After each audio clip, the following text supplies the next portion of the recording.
Okay, so today we will going to learn what test planning is. So अभी तक हमने जो देखा क्या था, वो टेस्ट केसेस कैसे बनाने हैं, सिनेरियोज क्या होते हैं, पूरा लाइफ साइकिल क्या होता है. नाउ कम्स मेन अपना व्हेन वी स्टार्ट अपना testing, then just before test phases, right, there is a test planning done. ठीक है, तो उसमें क्या करते हैं, different industry different pattern follow करती है, राइट. तो सबसे पहला जो ऑलमोस्ट सब कंपनीज में होता है वो होता है टेस्ट प्लानिंग.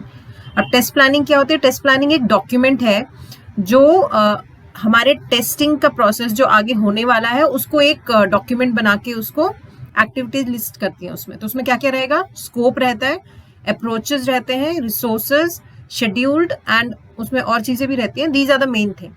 ठीक है, तो ये क्यों करते हैं? क्योंकि देखो, अगर छोटे प्रोजेक्ट है तो विदाउट टेस्ट प्लानिंग चल जाता है. तो उसमें एक दो टेस्टर काम कर रहे हैं, जो मॉड्यूल्स आ रहे हैं टेस्टिंग करने के लिए और टेस्ट कर रहे हैं, वो अपना क्लोजर रिपोर्ट भेज रहे हैं और बंद कर रहे हैं, राइट. जब बिग प्रोजेक्ट्स होते हैं फॉर टेस्टिंग, तो उसमें उसका प्रॉपर प्लानिंग किया जाता है कि हम लोग इसमें कितना स्कोप रखना है, क्योंकि scope is directly proportional to हमारा एस्टिमेट एंड एफर्ट्स, राइट. तो जितना ज्यादा स्कोप होगा उतना ज्यादा हमें टाइम लगेगा. तो वो टेस्टिंग के शुरू होने से पहले हम डिफाइन कर देते हैं कि हमने स्कोप क्या रखना है, हमारा ऑब्जेक्टिव क्या होना चाहिए थ्रू आउट द टेस्टिंग. ठीक है, क्या क्या मेथड्स हम यूज करेंगे, और मे बी उसमें हम रिस्क भी इन्वॉल्व कर सकते हैं टेस्ट प्लानिंग में. तो टेस्ट प्लानिंग का एक प्रॉपर फॉर्मेट होता है जिसमें हम लोग ये सब we plan it, and may be either team members can also make it, और लीड जनरली बनाते हैं for team. But when lead is making, आपको as a tester you should know कि प्लानिंग में क्या क्या चीज डाला गया है. So ideally it is shared with all, क्योंकि ये एज अ टीम ही बनता है कि हम लोग टेस्टिंग का क्या अप्रोच लेके आगे चलने वाले हैं. ठीक है, क्लियर? ठीक है. सो इसमें क्या क्या आता है? तो इसमें डिटेल टेस्टिंग इंफॉर्मेशन होती है, जैसे test strategy, test objective, exit suspension criteria, resource planning, test deliverables and risk. These are the main thing जो हमारे टेस्ट प्लानिंग के इंक्लूड होना चाहिए. अब जो सबसे फर्स्ट है दैट इज टेस्ट स्ट्रैटेजी. अब टेस्ट स्ट्रैटेजी और टेस्ट प्लानिंग बहुत बार इंटरचेंजेबली यूज करते हैं, but they have a significant difference. अब टेस्ट स्ट्रैटेजी कई कंपनीज में within test plan they link it, and also sometimes इसका अलग से एक पूरा प्रॉपर डॉक्यूमेंट होता है. ठीक है, तो इन दोनों इट इज नॉट सिमिलर, इन दोनों का डिफरेंट एस्पेक्ट है, डिफरेंट चीजें कवर करते हैं ये दोनों. तो विल जस्ट गो थ्रू छोटा सा कि इसमें मेन क्या चेंज होता है.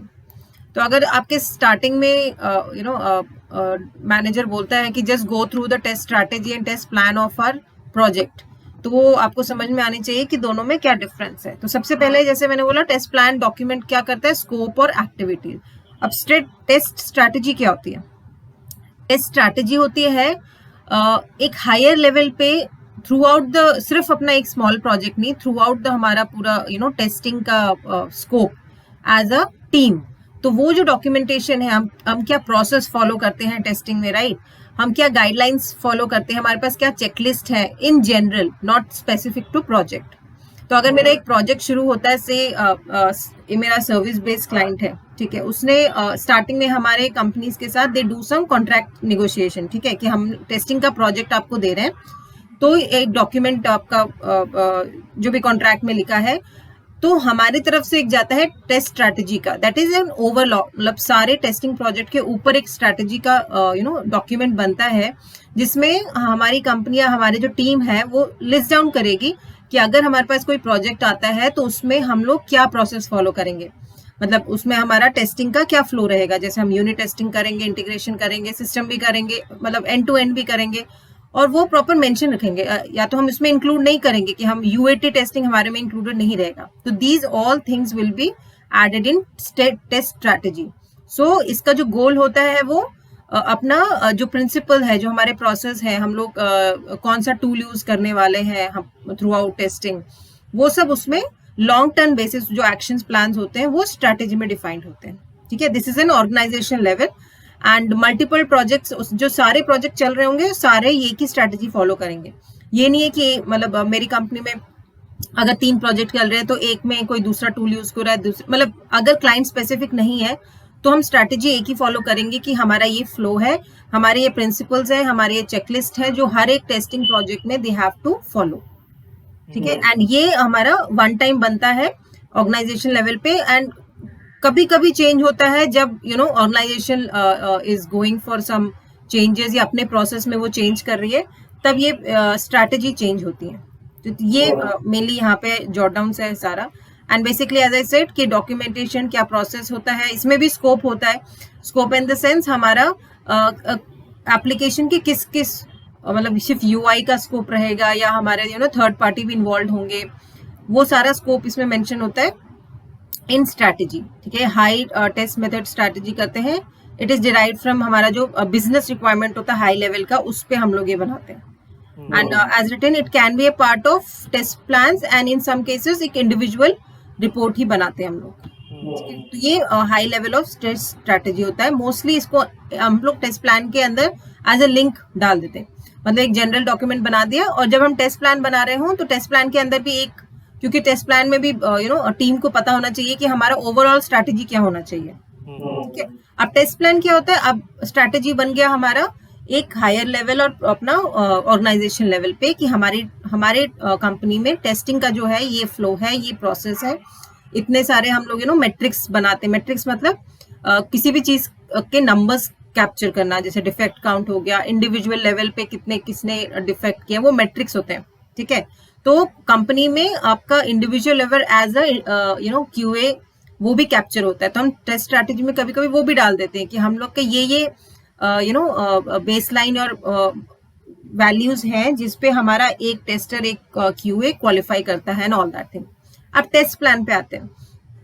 अब हमारा नया प्रोजेक्ट आया है, उसको शुरू करना है, तो एज अ लीड और as a tester before starting my testing, even before जब भी रिक्वायरमेंट आती है, उसी में हम लोग क्या करते हैं, एक छोटा सा डॉक्यूमेंट बनाते हैं जिसमें क्या लिखेंगे, सारे प्रोसेस जो टेस्टिंग के लिए हम लोग पूरे थ्रू आउट जब तक मतलब ये प्रोडक्शन के लिए जाएगा वो फॉलो करेंगे। तो सबसे पहले क्या लिखेंगे, क्या टेस्ट करना है, कब टेस्ट करना है, और कौन कौन से रिसोर्सेज लगेंगे, ठीक है। तो goal will be what, how and who will be going to test, ठीक है। पर्पस क्या रहेगा, पर्पस जस्ट यही रहेगा कि थ्रू आउट अपना प्रोजेक्ट जब तक चलेगा, सारे team member they should know what the scope है, क्या करना है, क्या नहीं करना है, कुछ इनकंसिस्टेंसी नहीं रहे प्रोडक्ट में, क्योंकि टीम डिफरेंट काम करती है, राइट। तो सिंगल डॉक्यूमेंट रहेगा तो सबको पता है कि एक बार पढ़ लेगा तो हाँ ये हमारा स्कोप है, और ये सिर्फ प्रोजेक्ट लेवल पे ही होता है। इस प्रोजेक्ट में मुझे कितना काम करना है, क्या स्कोप है,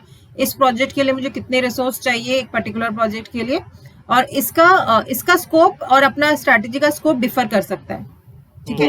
अब एक प्रोजेक्ट आया जो सिर्फ सिस्टम टेस्टिंग के लिए आया, तो मेरा स्कोप रहेगा सिर्फ अपना सिस्टम टेस्टिंग, मेरा एंड टू एंड भी नहीं रहेगा, मेरा परफॉर्मेंस भी नहीं रहेगा, मेरा बाकी चीज नहीं रहेगा। अगर उसमें स्पेसिफिक मेंशन है कि हाँ आपको परफॉर्मेंस और सिक्योरिटी टेस्टिंग भी करनी है, तो मेरा वो स्कोप इसके अंदर आ जाएगा। अब इसमें क्या होगा, रिपीट नहीं होगा। एक प्रोजेक्ट का जो है plan that will be different from other project. Obviously हम एक बनाते हैं but we will update and उसको नया टेस्ट प्लान बना के दूसरे में यूज कर सकते हैं, बट हर एक प्रोजेक्ट के लिए डिफरेंट टेस्ट प्लान बनेगा, ठीक है। एंड डायनामिक, हाँ ये डायनामिक है because we are going to change it after every release, किसी का भी होगा, ठीक है। और कंपोनेंट्स क्या क्या होते हैं, test ID, features that needs to be detected, different techniques that we are going to follow, उसका पास और फेल क्राइटेरिया क्या होना चाहिए, शेड्यूल मतलब हमारी टाइमलाइन क्या है, व्हाट इज एक्सपेक्टेड टाइमलाइन, वो सारा कंपोनेंट रहेगा। मैनेज बाय वही टेस्टिंग टीम या फिर हमारा testing lead will manage it, but manage के साथ हमारा जो प्रिपरेशन है that team should get involve, कि टीम को पता होना चाहिए कितना एस्टिमेट दिया है, क्या टाइमलाइन दिया है, ठीक है। And scope obviously all activities अंदर अपना टेस्टिंग का। और डेरिवेशन ये कहाँ से आता है, ये हमारे बेसिकली वही एसआरडी एफआरडी से आता है कि उसमें क्या डिफाइंड है, उसके क्या क्या मॉड्यूल्स है। तो वो जो हम लोग एफआरडी और एनालिसिस करेंगे उसके बाद हम लोग एक स्कोप का एक डेफिनेशन मिल जाएगा कि हमारा कहाँ से कहाँ तक स्कोप रहेगा।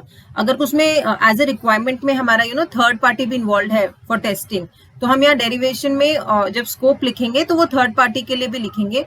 इन केस कोई डिफरेंट टूल यूज करना है for accessing that particular third party, जैसे वीपीएन हो गए, कई क्लाइंट क्या होता है उनका नेटवर्क डिफरेंट होता है, तो दे नीड कि हम वीपीएन से कनेक्ट करके उनके सिस्टम में जाके टेस्ट करें, ठीक है, तो ये स्पेसिफिकली रिक्वायरमेंट में वो मेंशन करेंगे एंड हमें अपने स्कोप में ये लिखना पड़ेगा that we need a VPN connection, तो वो एक्स्ट्रा टूल में आ जाएगा, राइट। तो वो सब हमें प्लान में लिख देना पड़ेगा कि ये चीजें हैं, ऐसा है एग्जिस्टिंग, मतलब ये एग्जिस्ट इंडिविजुअली अलग से लगेगा, और इसका बेस भी टेस्टिंग स्ट्रैटेजी होता है कि जो हमारा टेस्ट स्ट्रैटेजी है उसी को फॉलो करके हम टेस्ट प्लान बनाएंगे। ठीक है, तो ये ओवरऑल डिफरेंस हो गया